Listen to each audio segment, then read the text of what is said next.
Hello, this is Diane with Diane's Blue Hearts and Butterflies, and I am coming to share the liner that I made for a gift box of tags to give away. That I used the mini paper pumpkin box to create this.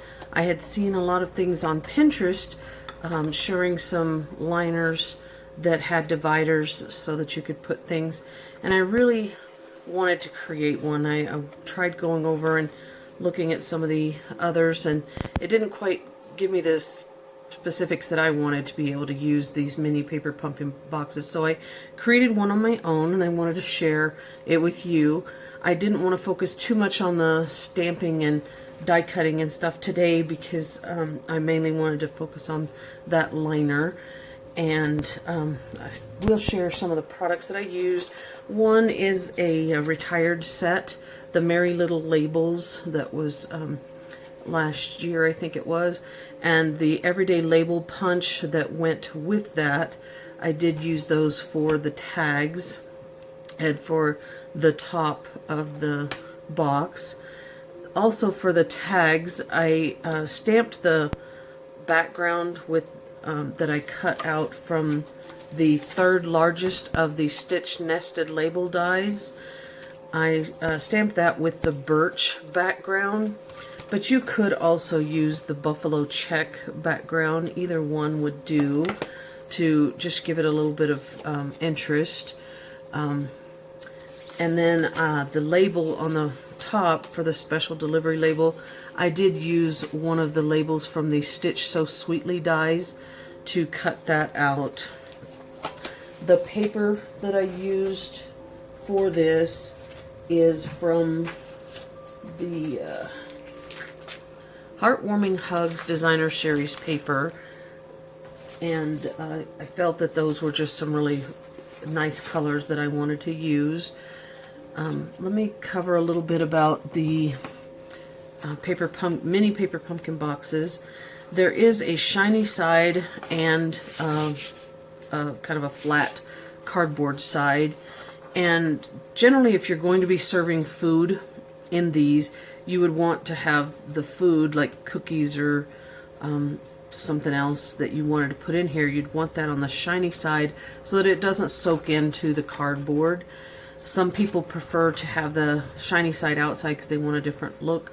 I find that sometimes it's hard to get things to stick to the shiny side, so I did want to fold these so that the flat cardboard side was on the outside, and I wanted to share how to put these together so that everyone could see how it folds. You want to make sure that you're folding all of your score lines that are here so that they're ready to fold, and kind of break them in a little bit. So these two tabs here fold in to the box, and then the outside actually folds over those, and then the two little tips that are here fold down into these little slots that you can see under here. And once those are in, it kind of locks those tabs into place, and then you'll repeat that on the other side, capturing those tabs in there. And then when you fold it together, these will actually go inside the box, and then these two flaps slide in where this little piece is here. They'll actually slide in and help hold the box closed. So when it came time to decorating the top, you have to remember that these pieces are going to be inside, this one's going to be outside, this is going to be outside, but this one's going to be on the inside. So you don't want to put all the side pieces on the outside here. You'll do the two small sides, one on the back of here, and then the other one goes on the front of the top lid. And I'll go over and show you that too. But these boxes come cut and ready to fold and put together, and you can get a set of 10 of those with the order. Now, I wanted to go over some of the pieces that I did use for this. The largest piece is 5.5 inches by 10 3/4 inches, and this is the piece that will make the liner. You're going to create 8 of the tags to go on the inside, and like I said, I used the third largest of the stitch nested label dies to create the back part. I stamped the stamp on Whisper White, and then I punched it out with that everyday label. I did have some just junk ribbon that I had collected over the years, and I just thought that that went real well with it. So I basically just took a piece about 6.5 or 7 inches long, and then I just kind of twisted it to make like those special interest ribbons. And I had some larger glue dots, so I used those to actually adhere this ribbon onto the stitch nested label that I had already stamped, pre-stamped. And then these, I did put some dimensionals on the back to give it a little bit of height, and also to account for that ribbon. And then I just kind of put that over this. So that creates the tags, and I set those aside. Some of the other pieces for the top of the box, this piece is 5 3/8 by 3.5, and that just goes right on the top of the box, leaving a little bit of border around. And then I created 2 of the sides, which do not go on the flap because those fold in, but go on the side of the box. And these are 3/4 inches by 3.5 inches. And then I also did the one for the back and the one for the front that is 3/4 inches by 5 3/8 inches. So again, once you get the top on there, this one goes to the back, but the one on the front, instead of going on the box, actually goes on the flap that you will put that together. And then the other pieces for the front that I created was a strip of cardstock that would actually go underneath the label. And this one is 1 inch by 5.5 inches. I cut it a little bit long because I wanted to use the banner triple punch and kind of flag the ends. And so I put that through till I could kind of see it, and then I just punched a flag on each of the ends.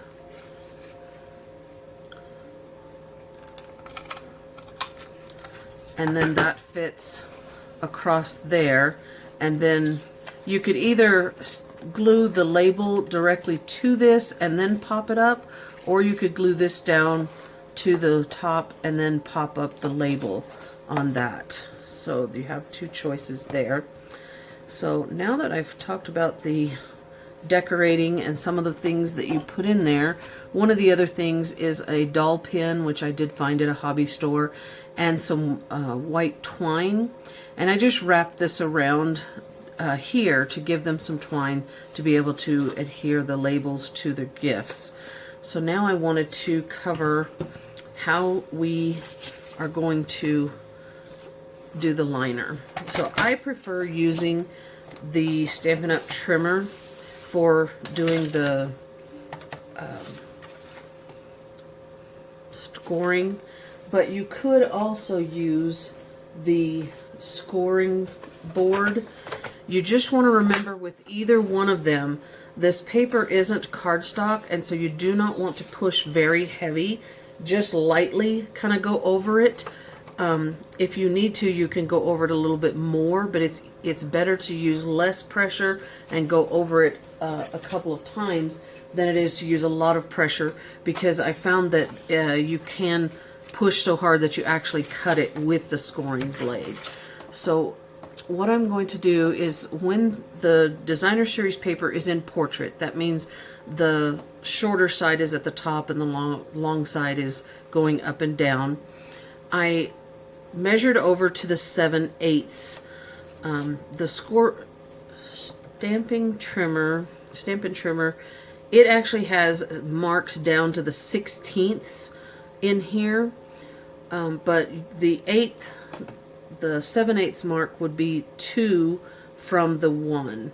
So I'm right-handed, and it's easier for me to hold a larger piece of paper over here while I'm doing my scoring with my right hand. And so what I'm going to do is actually line it up, because it does go a little almost to the 1.5 mark over here that I can read.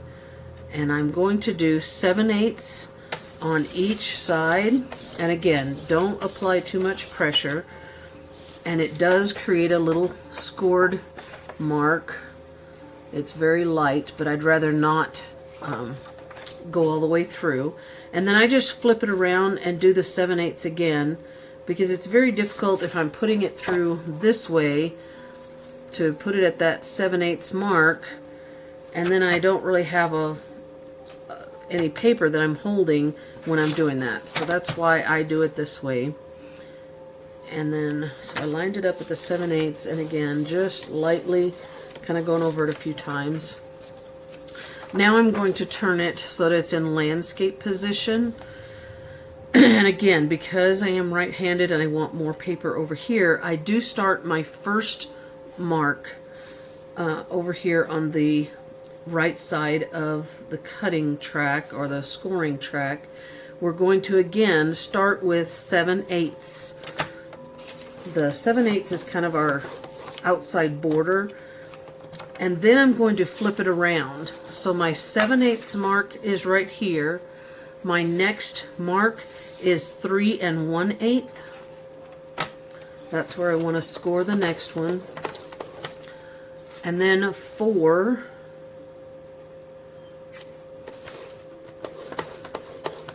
And then 4 7/8.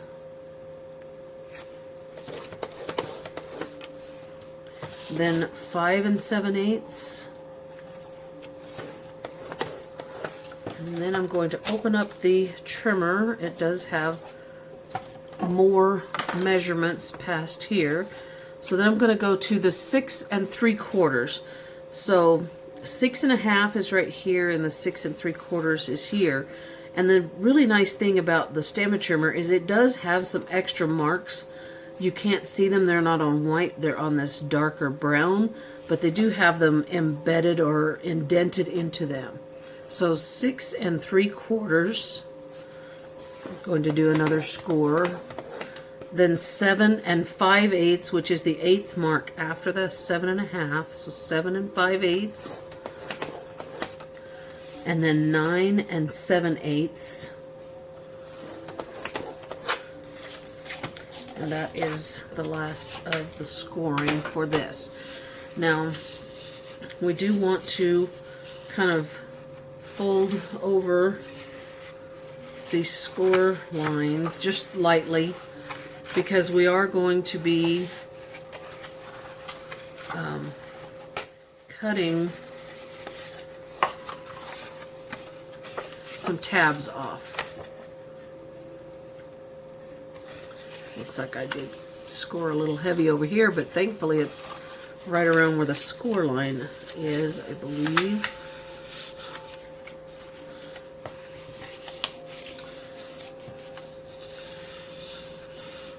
And I wanted the red to show inside.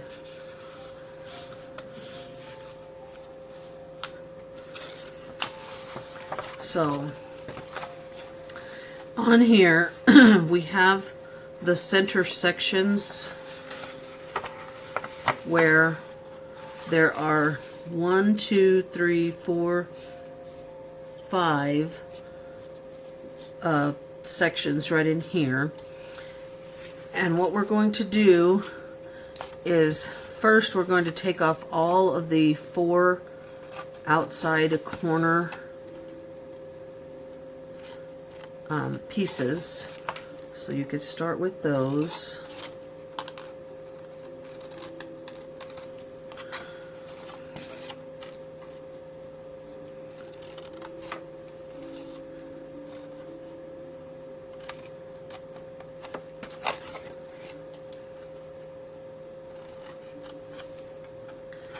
And then you're going to want to take off, there's a longer section, then there's two short sections right here. You're going to take off these two sections.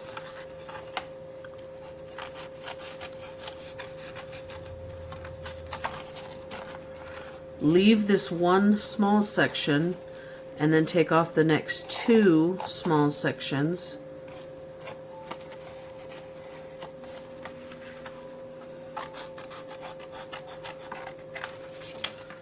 And then again repeat that on the other side. There's a longer section and then the next two small sections, tabs, whatever you want to call them, or around the score lines. And then you skip a small section and then take off the next two little sections.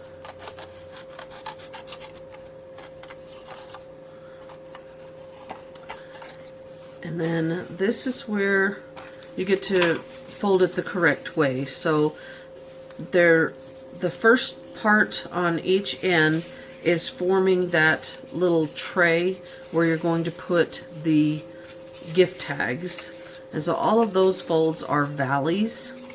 These two tabs are going to be valleys. This is the part where it's going to hold the doll pin. And then this one, right next to this, is going to be a valley because it's going to help create the other side of that tray. The very next one is going to be a mountain. And then the next one will be a valley. So it creates kind of the first part, and then you'll repeat the same from the other side. So it's a valley, and then the mountain, and then the valley again, which creates these. So then I suggest that you take your box and go ahead and, I call it dry fitting, making sure that everything fits correctly, that you don't need to kind of redo some areas or something. And the reason that we left that middle section is so that it would be able to glue up here inside as well. So next you're going to put some glue on these tabs to be able to, for them to stick on the inside. And so I'm going to use the Stampin' Seal Plus, and I'm going to kind of fold it back out. If you want to add a little bit of glue on these pieces that are folding together, you could, to pinch those together to make them hold better. You could do that, and you just fold those pieces together. Creates those little section dividers. And then you're going to add adhesive, preferably up closer to the top where the where it's going to glue inside the box.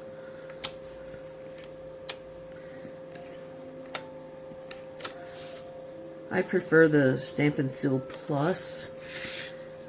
The other one I have had some problems with, but this one is really nice. It's kind of got divided lines, so it's easier to tear off.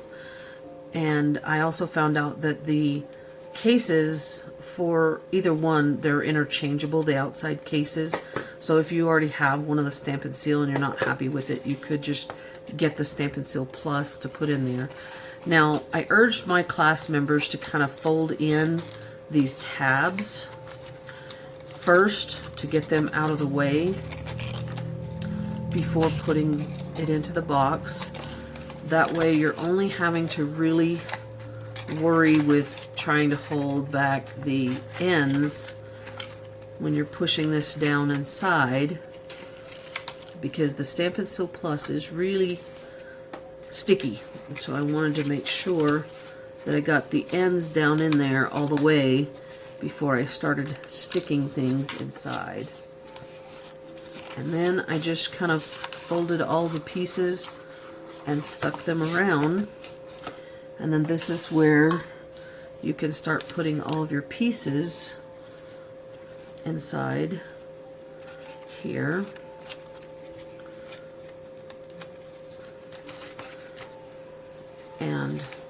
have a nice little gift box, and then you just decorate the outside with the other pieces. And again, this is my finished box right here. This one I did end up folding so that the shiny side was out.